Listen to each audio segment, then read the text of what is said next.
श्री शिवलीलामृत कथासार अध्याय 12. हा अध्याय वाचन किंवा श्रवण केल्याने वाचक व श्रोता सन्मार्गाला लागून दुर्बुद्धी, पाप, व्यसन, रोग, दारिद्र्य यांचा नाश होईल. अध्याय 12. विदुरा व बहुला भस्मासूर यांच्या कथा. खूप सुंदर कथा आहेत. श्री गणेशाय नमः. ब्रह्मचारी, गृहस्थ, वानप्रस्थ, संन्यासी, बाल, वृद्ध, तरुण स्त्रिया यांनाही शिवकीर्तनाचा अधिकार आहे.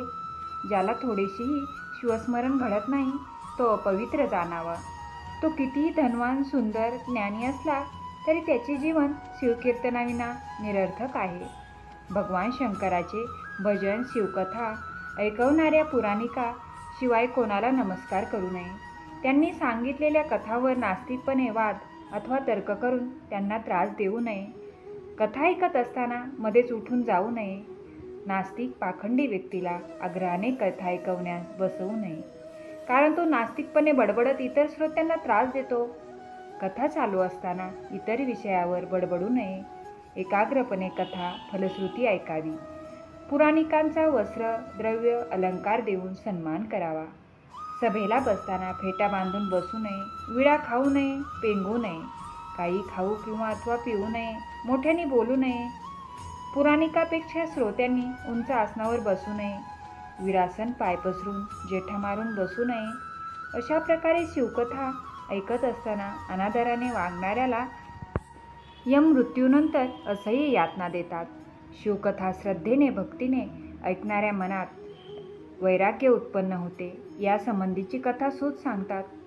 भारतातील दक्षिण भागात बाष्कल नावाचे गाव होते. तेथील रहिवासी दुराचारी होते. चोरी, चहाडी, मद्यपान, वाटमारी, व्यभिचार, छळवाद, क्रोध, हिंसा करण्यातच जीवनाचा धर्म मानित. वेद, शास्त्रे, देवसंत यांना कोणी मानित नव्हते.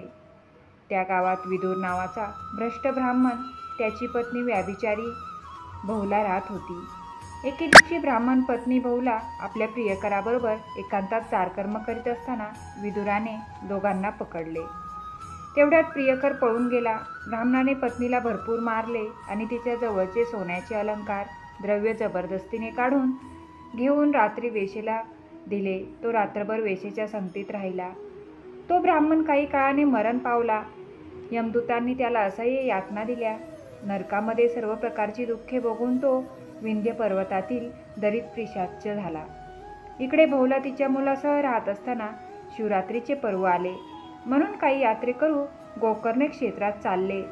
ते पाहून बहुलाई मुलासह त्यांच्याबरोबर गोकर्ण तीर्थास गेली. तिथे स्नान करून तिने महाबळेश्वराचे दर्शन घेतले आणि कथामंडपामध्ये शिवपुराण ऐकण्यास बसली. तेथे पुराण सांगणारे पुराणिक संतांच्या तोंडून ऐकले की जीवनभर व्याभिचार करणाऱ्या स्त्रीला मृत्यूनंतर यमदूत असह्य यातना देतात. तेव्हा तिला आपल्या पापकर्माचा पश्चाताप वाटू लागला. ती पश्चातापाने रडू लागली. तिने पुराणिकांना आपला वृत्तांत सांगितला आणि यमयातनेतून माझी मुक्तता करा, माझा उद्धार करा, मी तुम्हाला शरण आले आहे असे म्हणून तिने पुराणिकांचे पाय धरले.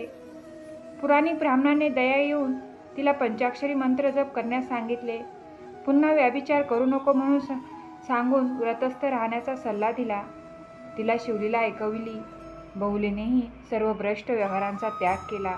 ज्ञातेवाईक, संबंधी यांना सोडून गुरु आज्ञेप्रमाणे नित्य शिवभजन, स्नानानंतर रुद्राक्ष, भस्म विलेपन करून शिवमंत्राचा जप करू लागली. जप केल्याने पाप नष्ट होते, ज्ञान प्राप्ती होते. ज्ञानानंतर ध्यान, ध्यानाहून मनन, त्याहून निधिध्यास आणि त्याहून श्रेष्ठ साक्षात्कार आहे. परंतु यासाठी प्रथम श्रवण महत्त्वपूर्ण आहे. श्रवणामुळे नवविधा भक्ती उत्पन्न होते. श्रवणाचा अधिकार सर्वांना आहे. अशा प्रकारे भक्ती सेवा करून बहुला शिवरूप झाली. अंतकाळी शिवदूत तिला विमानात बसवून शिवलोकी घेऊन गेले. 14 भुवने या चमत्काराने चकित झाली. बहुला शिवलोकी पोहोचली. तिथे तिने अंबेची स्तुती केली. अंबेने तिला वर मागण्यास सांगितले. बहुला म्हणाली, माते, अनेक पापकर्मे केल्यामुळे माझा पती अधोगतीस गेला होता. तो कोणत्या योनीत आहे हे मला माहीत नाही. त्याचा उद्धार करून त्याला इथे आणावे. अंबेने दिव्य दृष्टीने ओळखले की विंध्य पर्वतात बहुलेचा पती पिशाच्य होऊन राहिला आहे. अंबा म्हणाली, बहुला, तुझा पती विंध्य पर्वतात पिशाच्य योनीत आहे. तू त्याला शिवकथेचे श्रवण कर आणि इथे घेऊन ये. सोबत गण तुंबरूला दिले. बहुला तुंबरू बरोबर विंध्य पर्वतात गेली. तुंबरूने तेथेच पिशाच्याला पाहिले, पकडून एका झाडाला बांधले. आपल्या तंतुवाद्यावर शिवगण शिवस्तुती ऐकवली. तेव्हा तो पिशाच्य वेणीतून मुक्त झाला, ब्राह्मण रूपास प्राप्त झाला. त्याने तुंबरूच्या पायावर मस्तक ठेवले. बहुलेला म्हणाला, तू धन्य आहेस, तू माझा उद्धार केलास. नंतर तुंबरूने ब्राह्मणाला शिवपंचाक्षर मंत्र दिला आणि बहुला तिचा पती विदुर ब्राह्मण तुंबरू शिवलोकी गेले. शिवकृपेने शिवस्वरूपात लीन झाले. तर पुढे भस्मासुराची कथा. शिवपुराणात भस्मापासून उत्पन्न झालेल्या भस्मासुराच्या उद्धाराची कथा श्रवण करा. एकदा कैलासावर भगवान शंकर प्रदोषकाळी भस्म हातात घेऊन सर्वांगाला लावित होते. त्या भस्मात एक खडा होता. तो त्यांच्या हाताला लागला म्हणून त्यांनी तो भूमीवर ठेवला. तेव्हा त्यातून एक राक्षस उत्पन्न झाला. तो शंकरापुढे उभा राहून हात जोडून म्हणाला, हे सदाशिवा, वृषभध्वजा, मला आपली सेवा करण्याची संधी द्यावी. शंकर म्हणाले, मला अंगाला लावायला रोज नवीन चिता भस्म लागते, ते तू आणून देत जा. शंकराची आज्ञा ऐकून भस्मासुराला संतोष वाटला. तो मृत्यूलोकी येऊन शिवभक्त शिवव्रत करणाऱ्यांचे मेल्यावर त्यांची चिताभस्म शंकराला रोज नेऊन देऊ लागला. शिवभक्ताच्या मस्तकांची माळ शंकर धारण करतात, म्हणजे त्या भक्तांचा स्वीकार करतात. स्मशानात राहण्याने वैराग्य वाढते, म्हणून त्यांचा निवास तेथे आहे. पिंड ब्रह्मांड जाळून जे आत्मशुक उरते ते भस्म शंकर आपल्या शरीरी धारण करतात. एक असणे, जन्म पावणे, वाढणे, बदल होणे, ऱ्हास होणे, मृत्यू पावणे, ह्या 6 विकारापासून शंकर मुक्त आहे. यश, संपदा, श्री, कीर्ती, विज्ञान, औदार्य, वैराग्य शंकराच्या अंगी या 6 गुणांचे ऐश्वर्य असते. सर्व ज्ञाता, कर्तृत्व, नृतृत्व, भोक्तृत्व, विभुत्व, साक्षीत्व शंकराच्या अंगी अशी 6 चिन्हे असतात. परिपूर्ण ब्रह्मानंद, शाश्वत निर्विकार, मायाचक्र चालविणारा, भक्त रक्षणार्थ सगुण रूप धारण करणारे शंकराचे स्वरूप आहे. चिताभस्म शोधण्याच्या कामी फार पायपीट होते. त्यामुळे भस्मासूर कंटाळला. त्याने विचार केला, आपण असुर शक्तिमान असून असले परिश्रम कसले करीत बसलो. त्यापेक्षा सर्व लोक, ब्राह्मण, राजे, देव, शूद्र, ब्रह्मदेव, विष्णू आणि जमले तर शंकराला मारून त्रिभुवनाचे राज्य का करू नये, असा कपटी विचार मनात ठेवून चिताभस्म न घेता शंकराकडे गेला. नम्रपणे दिनवाने तोंड करून म्हणाला, देवा, मी पृथ्वीवर खूप हिंडलो, परंतु नवीन चिताभस्म मला मिळाले नाही. आता काय करावे. शंकर म्हणाले. भस्मासूर शंकराची स्तुती करीत म्हणाला, हे पंचवदना, विरूपाक्षा, त्रिपुरारे, उमा वल्लभा, नागभूषणा, मला आपण एक वरदान द्या. ज्या दिवशी चिताभस्म मिळणार नाही त्या दिवशी आपला नेम टळू नये म्हणून मी ज्याच्या मस्तकावर हात ठेवी तो तात्काळ जळून भस्म व्हावा. असे म्हणून भस्मासुराने शंकरापुढे लोटांगण घातले व वरदान देण्याची विनंती करू लागला. शंकराचा भोळा स्वभाव परिचित असल्याने पार्वतीने असा वर देऊ नये असा सल्ला दिला. षडानन गजानन असा वर देऊ नये असा सल्ला दिला. षडानन, गजानन, नंदी यांनीही पार्वती मातेचा सल्ला योग्य आहे असे अनुमोदन दिले. परंतु शंकराने भस्मासूर असुर असला तरी माझे लेकरू आहे, तो वरदानाचा दुरुपयोग करणार नाही असे म्हणून भस्मासुराला तथास्तु म्हणून वरदान दिले. वरदान मिळताच भस्मासूर आनंदाने नाचू लागला. तात्काळ मृत्यूलोकी जाऊन संत, सज्जन, ऋषी, भक्त यांच्या डोक्यावर हात ठेवून त्यांचे भस्म करू लागला. रोज असंख्य लोक भस्म होऊ लागले. त्यामुळे मृत्यूलोकी हाहाकार उडाला. भस्मासुराने ठरविले की मृत्यूलोकातील समूळ लोकांचा नाश करून नंतर देव, देवता, नंतर विधाता, विष्णू, शेवटी शंकराची भस्म करून पार्वतीला घेऊन जावे असे म्हणून तो निघाला. तिकडे भस्मासुराच्या अत्याचाराला त्रासून ऋषी इंद्राला शरण गेले. इंद्र त्या सर्वांना घेऊन ब्रह्मदेवाकडे आणि ब्रह्मदेव सर्वांसह विष्णूकडे आले. विष्णूला त्यांनी भस्मासुराचे प्रताप सांगितले.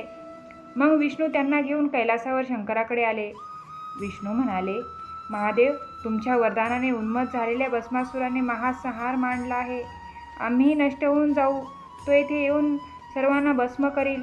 तुझी पत्नी हेमवतीला सांभाळ. शंकरांनी देवाकडे पाहून त्यांना धीर देत म्हटले, भस्मासुराचा सर्वनाश होण्याची वेळ आली आहे. तुम्ही चिंता न करता स्वस्थानी जावे. तेवढ्यात भस्मासूर तेथे आला. सर्व देव शंकराला काही सांगत आहेत.